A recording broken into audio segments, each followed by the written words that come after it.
Ciao and welcome. To make this very simple recipe, all you're gonna need is a couple of small eggplants or a large one. But I live in the UK and the large eggplants are nowhere to be seen. Also, you will need some pasta. I will be using penne today, a little garlic, olive oil, salt and pepper, and I will be also toasting some breadcrumbs to make it even more Sicilian. So let's make a start. And I'll start with the eggplants. I've already removed the top and I'm slicing them in about half a centimeter pieces each slice.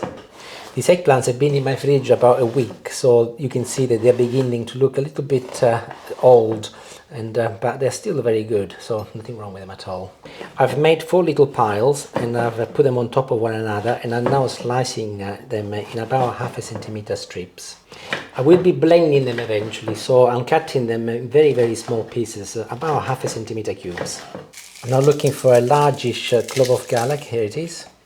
And the skin included. I'll crush it gently with my knife and I'll mix it with my eggplant. Large saucepan, and I will add some olive oil. About 1 tablespoon will be perfect. And I'll move everything, including the garlic, inside it. And whilst everything is still cold, I mix everything together so that each piece of eggplant will have a little bit of olive oil. I'm on the hob and I'll add a little salt so that they sweat some of the water, and also some pepper. Temperature at the moment is on maximum, and I've left them to sizzle for a good 30 seconds. I can now place the lid on and I'll turn it down on medium. And whatever you do, by the way, do not add any more oil. Leave the lid on and they will cook in their own steam, much healthier. Aubergines, I often say in my videos, cannot be trusted. They will absorb as much oil as you give them and they'll throw it back to you at the end. Like this, they will cook in about 10 to 12 minutes and they will be just as lovely. And I'm ready for the Sicilian touch. So breadcrumbs, I will be using a couple of tablespoons, one for me and one for Julie. New clove of garlic. I have actually removed the skin from this one, but I'll crush it also and it can go in. And some olive oil. And I'll mix it all together until the breadcrumbs have absorbed all of the oil and it becomes a little bit sandy, and then I'm ready to toast it. Temperature at the moment is on maximum, as I do want to toast it after all, but I'll make sure that I'll continue mixing it, otherwise it will burn. So it's been going on for about a minute, so I'll turn it down now to medium-high, and I will leave it for about a couple of minutes and then I'll come back. But in the meantime, let's do a little check-in for the eggplants, and you can see that they're actually reduced in volume quite a lot, and they are getting stuck to the bottom a little. No problem at all, that is perfectly normal. However, what I'll do, I will add half a glass of water, just like this. I'll turn the temperature up once again and I'll wait until the water starts boiling, which should not be very long at all, as there is only a little. You can see that it's already boiling, and I'll put the lid back on and I'll turn it down once again, and I'll wait another 5 minutes and they will be ready. And these are beginning to smell really nice, so you can see that they're changing in color, so I'll just mix them again, another couple of minutes and they will be done. And they're done, and if you look, the color has changed to quite a dark brown.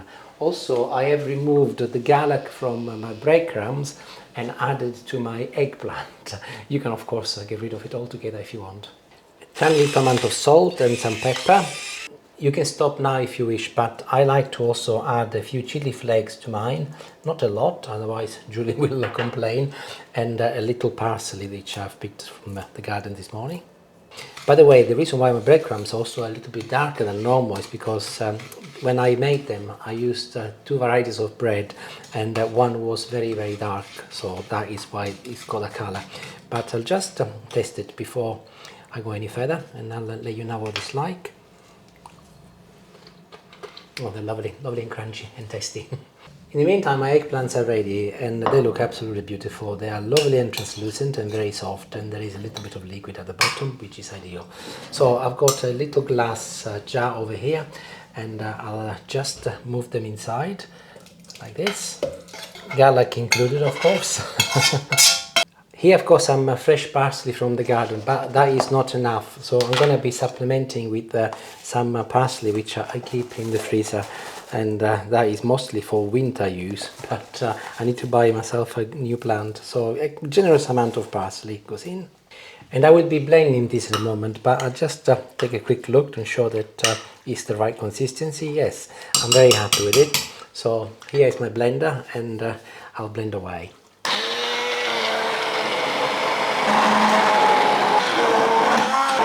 You can make this very smooth if you like, or you can leave it like this. I do like a little bit of texture sometimes, and hopefully there will be also the odd piece of eggplant left. And this is ready. All I need to do now is to cook the pasta. But I will be waiting for Julie to return. She's not here at the moment, which actually is very helpful because this is the sort of meal you can prepare earlier and keep this even in the fridge if you want to make it the night before, and then when you're ready to cook the pasta you just get it out a bit like pesto. So I'll see you in about an hour when Julie returns, and I'll show you how to finish the dish. See you then. Bye. And I'm back, and whilst Julie was away I had a wonderful idea, and before I continue with the pasta I want to show you what I'm going to be doing with this pesto I made, to also evidence different type of applications. So I've got a couple of slices of bread. I've drizzled some olive oil on both sides, and on one side I've also put a little oregano. I placed them under the grill and they are lovely and toasted. And I'm going to make a little bruschetta. I've got more than what I need here anyway, so no problem at all. A couple of spoons, and I'll pick some, and I will add one in here and one on the other one, like this. And I'll go along and I'll spread it across the entire surface of my toast, looking absolutely delicious and lush. A little plum tomato, so I'll slice it into little pieces. 1, 2, 3 and 4. Couple of leaves of fresh basil. I am deviating, I know, but I cannot help it. It's so lovely. And in it goes. And I'll finish with a tiny little drizzle of olive oil on top of my tomato and basil, and a tiny, don't tell Julie, amount of salt and a little pepper. And these are some beautiful bruschetta with cream of eggplant. Look at this, and they're lovely. I'll taste them when I taste the pasta later. And back to our pasta dish. Water is boiling, so a little salt goes in, immediately followed by my penne. And as I often say, always give it a quick mix as soon as you put the pasta in, so that it doesn't stick to one another. And I'll leave this to cook for a few minutes, until 1 minute before al dente, and I'll finish cooking it with my eggplant sauce.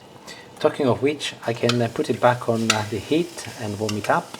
And I've just pinched a little bit of the pasta water to rinse my jug, and I'll add it in.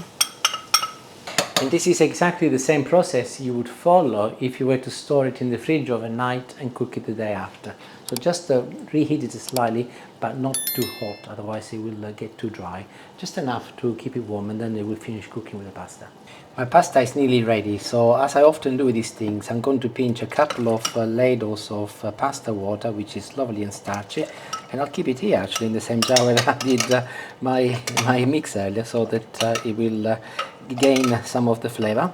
And I'll go and drain the pasta next. And I'm ready. I'll add the pasta first, followed by some of my starchy water, and I'll raise the temperature and I'll start mixing it together, and I'll finish cooking the pasta in here. And this will only need a minute, by the way, as the pasta was only 1 minute off from being al dente, as I mentioned earlier. And I'm nearly ready, so next job is to add a little cheese. This is a generous tablespoon of Parmesan cheese, and I'll mix it all together. Again, I always add the cheese at the end, not whilst the pasta is cooking, otherwise it'll get stuck to your pan, and you don't want that. You want it to be attached to your pasta, of course. And all I've got left to do is to serve it and test it. So I've got my little plate over here, and again, you can use, by the way, any type of pasta for this dish. I think tagliatelle or spaghetti or linguine would go very well also with it. So here's a nice little portion. Also, I kept a little bit of the sauce separately, just to put it on the top like this. You will recall the famous breadcrumbs, so they can go on top, and trust me, this is a really Sicilian thing to do, by the way.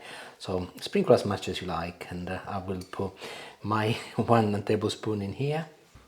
And if you want to garnish the plates further, you can also add a few pieces of tomato. I've actually halved some cherry tomatoes, so I'll put 1 on each end and 1 on the very top, like this. And I'll finish it with a little touch of basil at the top over here, next to the tomato. And very last thing, and I'll be done, it's a drizzle of olive oil at the top of my pasta, like this. And it's ready. And of course, let's not forget the bruschetta. I'll try this first. Oh God. This is what to expect next with the pasta. It's really delicious. And I'll just have some pasta here.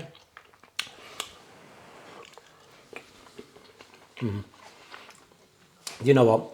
It's true. Sometimes the simplest things are the most delicious ones. And this is definitely in that category. Deliziosa.